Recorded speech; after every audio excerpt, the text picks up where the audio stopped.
Ya, hola chicos, chicas. Bueno, vamos aquí al problema número 4 de la clase 8, el seminario de la clase 8, que principalmente va a tener que ver con capacitores y circuitos RC. Ya, así que no se olviden siempre de estar mirando el tema de los apuntes, los libros, por supuesto, e intentar hacer el ejercicio antes de mirar la respuesta. Ya, así que partamos. Tenemos aquí el problema 4, que lo vamos a leer para poder echarle una miradita. Dice, los modelos eléctricos de membrana celular incluyen capacitores y resistencias en su descripción. Eh, y que hablan en parte del rol de los lípidos y proteínas que la conforman. Ver imagen a la derecha, o sea, en este caso debería ser esto, y bueno, la representación en términos de circuitos son estas. ¿Ya? Como pueden ver, ahí hay unos capacitores y aquí hay unas resistencias.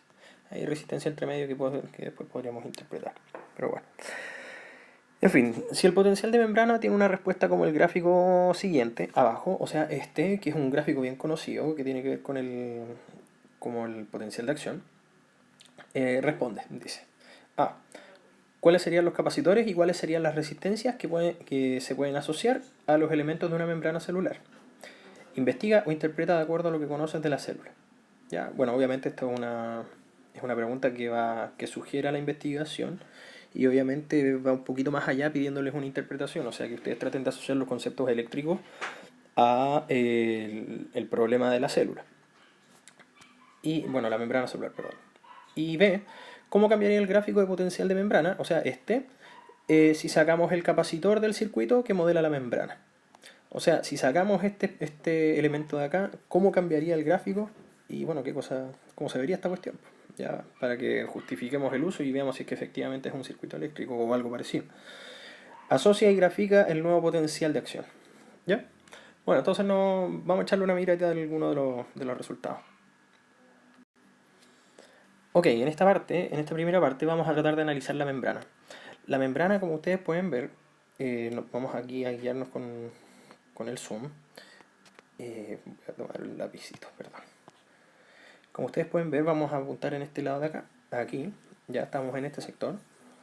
Fíjense que la membrana celular, en este caso es una capa, en este caso una bicapa lipídica que separa el exterior del interior, por eso sale el in y el out aquí.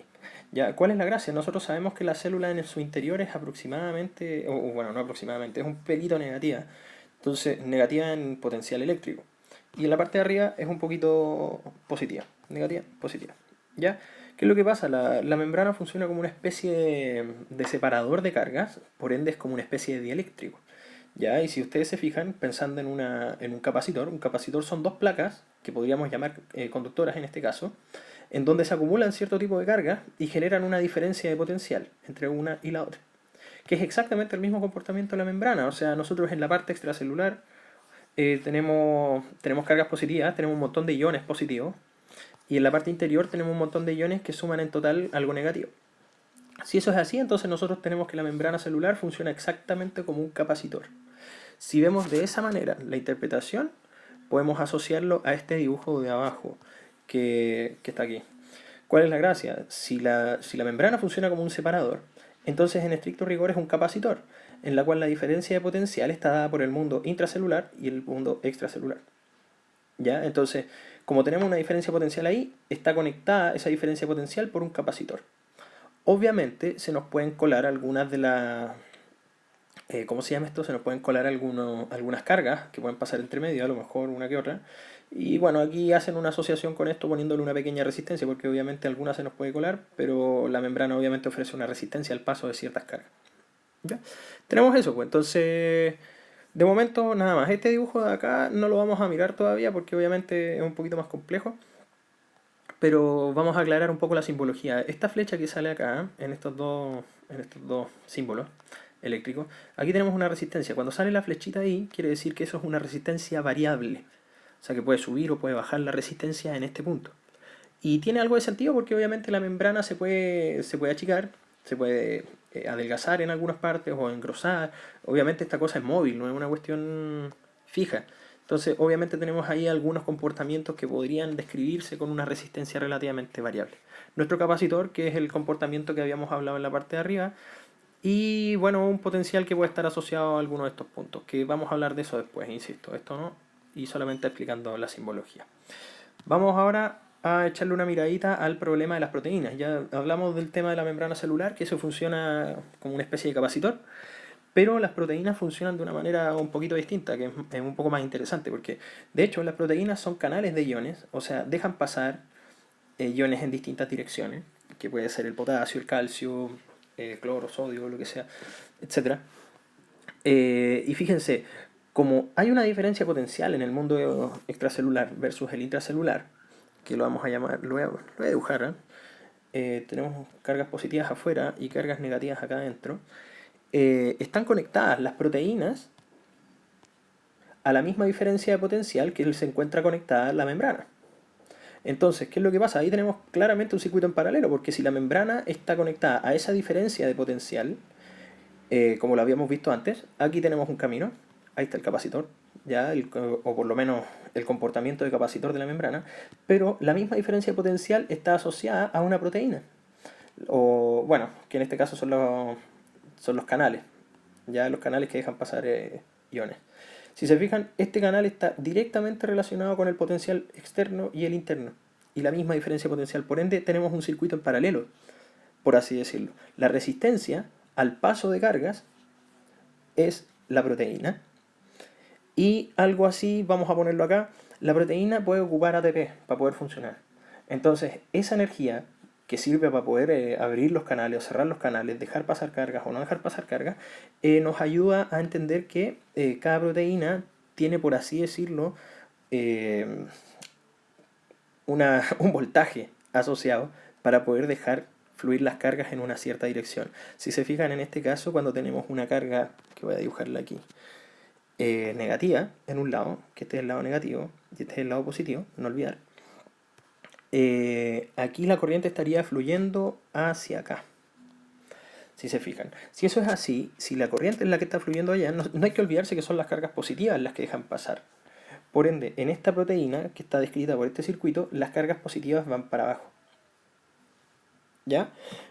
Bueno, la naturaleza de eso obviamente va a depender de lo que ustedes conozcan de la célula y de lo que yo también conozca, porque obviamente hay ciertas proteínas que dejan pasar en una dirección y otras en otra, y eso va a describir o va a determinar cómo es esta parte de acá, ya que es el potencial, si va a dejar cargas pasar hacia abajo positivas o si va a mandar las cargas para arriba. Eso va a definir para qué lado va ese símbolo. ¿Ya? Eso por la primera instancia. ¿Ya? Vamos a ver la siguiente interpretación. En esta interpretación, aquí ya tenemos un modelo un poco más complejo, en el cual, si se fijan, vamos a señalar solamente, tenemos el mundo extracelular, mundo intracelular, que está representado como una diferencia de potencial general. Ya dijimos que todas estas cosas estaban conectadas en paralelo por la analogía que habíamos hecho hace un rato. La membrana celular tiene una capacitancia, o es como un capacitor, que está anotado aquí, ¿ya? Y tenemos aquí el tema de las proteínas, o los canales, sodio, potasio, etcétera, todos los que están acá. Aquí es más clara, obviamente, la descripción, que vamos a hablar de ella después. Y bueno, tenemos exactamente lo mismo que habíamos hablado, una resistencia al paso de las cargas y un potencial eléctrico o por así decirlo, como una especie de fuente de potencial, una fuente de diferencias de potencial que pueden movilizar las cargas en una dirección u otra. ¿Ya? Aquí están declaradas unas resistencias variables, porque obviamente va a depender de alguna de las enzimas, así que, o sea, perdón, las enzimas, las proteínas. Entonces, la proteína, van a haber ciertas proteínas que van a tener más propensión a dejar pasar cargas y otras que no, o van a dejar pasar más cargas en un momento y en otro momento no. Entonces, por eso declaramos aquí que hay una resistencia variable. Y bueno, el mono que interesa a mí, por lo menos me interesa muchísimo más explicar, es el de la derecha. Porque en este mono de la derecha tenemos una explicación relativamente clara. O sea, los canales de sodio, por ejemplo, o una proteína que deja pasar, o un canal de sodio, perdón, deja pasar desde el mundo intracelular al extracelular el potasio. ¿Ya? Entonces, ¿qué es lo que pasa? La corriente va hacia arriba. Por ende, si la corriente va hacia arriba, tenemos una disposición acá en la cual la corriente va hacia allá. Y si se fijan, si se acuerdan del tobogán, los electrones deberían ir para abajo, cargas negativas para abajo, por ende la corriente va para arriba. Eso explica el por qué, por ejemplo, describimos esta de acá, esta proteína de acá, con un potencial hacia arriba positivo. Hacia arriba. ¿Ya? Fíjense que en el otro caso, en el canal de sodio, de los iones de sodio, cargas positivas se mueven hacia adentro de la célula, hacia el mundo intracelular. Entonces, ¿qué es lo que pasa? Ahí el potencial cambia. La diferencia de potencial hace que la corriente fluya hacia abajo, si se fijan. Por eso, este de acá tiene orientación o polaridad cambiada con respecto al otro. Nuevamente la resistencia variable, fíjense que en todos los casos tenemos resistencias variables para poder definirlas un poco mejor, pero lo que es realmente interesante es el hecho de que los potenciales o las diferencias de potencial, perdón, están dadas vueltas dependiendo de qué partícula dejan pasar. ¿Ya? Y bueno, eso, si se fijan acá tenemos una carga negativa, que en este caso es el cloro, el ion de cloro negativo, que se mete al mundo intracelular. Y como es una carga negativa, es como imaginar cargas positivas saliendo. Por eso este potencial está para arriba. ¿Ya? Bueno, tenemos exactamente eso, y aquí no olvidar que en este modelo, en este dibujo de acá, tenemos la capacitancia aquí, que es la que describe la membrana. Ya, no olvidar que esta diferencia de potencial de acá es la diferencia de potencial que existe entre el mundo intracelular y o sea, intracelular y extracelular. Y eso, creo que esa es una buena interpretación. Ahora vamos con la interpretación de los gráficos. Ya, tenemos entonces el potencial de acción. El potencial de acción de la membrana, en este caso, vamos a hacer una pequeña observación.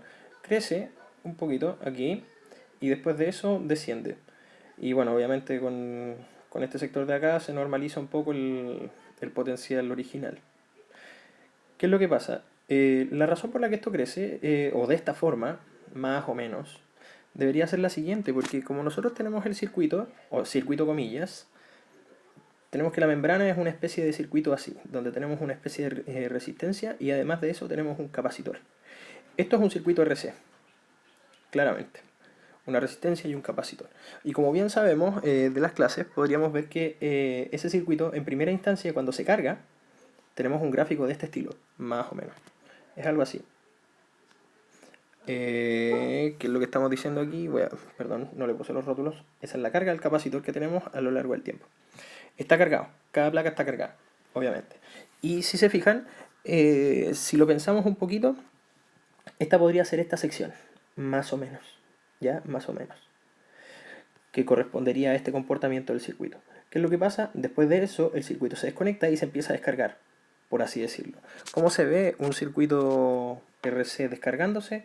Es aproximadamente algo así.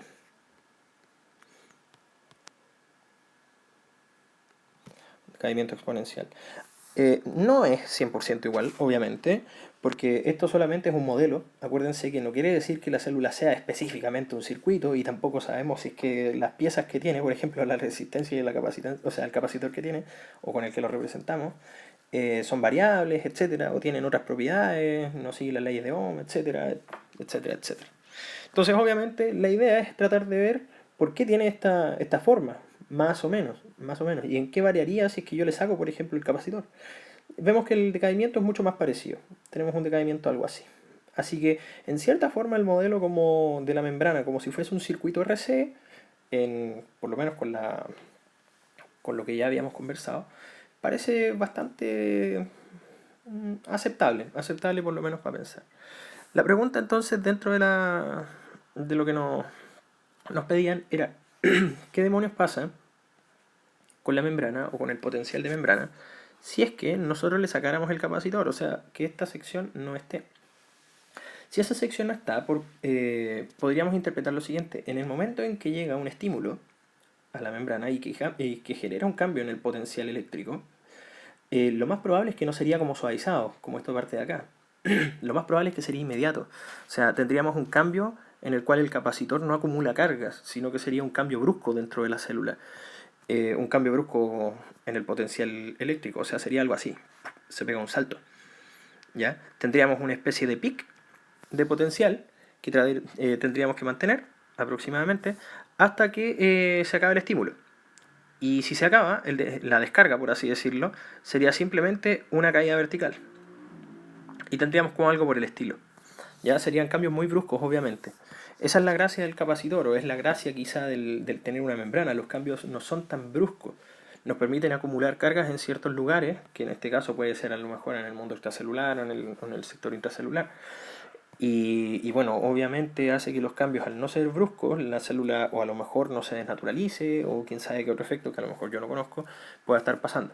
Entonces, la idea es que podamos ver cuáles son las fluctuaciones y cuáles son los beneficios también de tener un modelamiento como el capacitor o, comillas, los beneficios de tener una membrana de esas características. ¿Ya? Bueno, eso es la interpretación.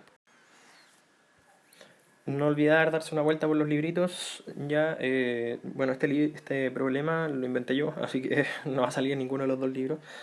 Pero pueden investigar respecto de cómo es la célula o cuál es la bibliografía asociada a la célula vista como un circuito. Ya, ahí les puedo compartir algunos enlaces dentro del mismo video. Y nuevamente ya estamos listos para poder terminar porque nos queda un ejercicio más que tiene que ver con capacitores y algo un poco más aplicado de manera algebraica. Ya, nos vemos. Chao, chao.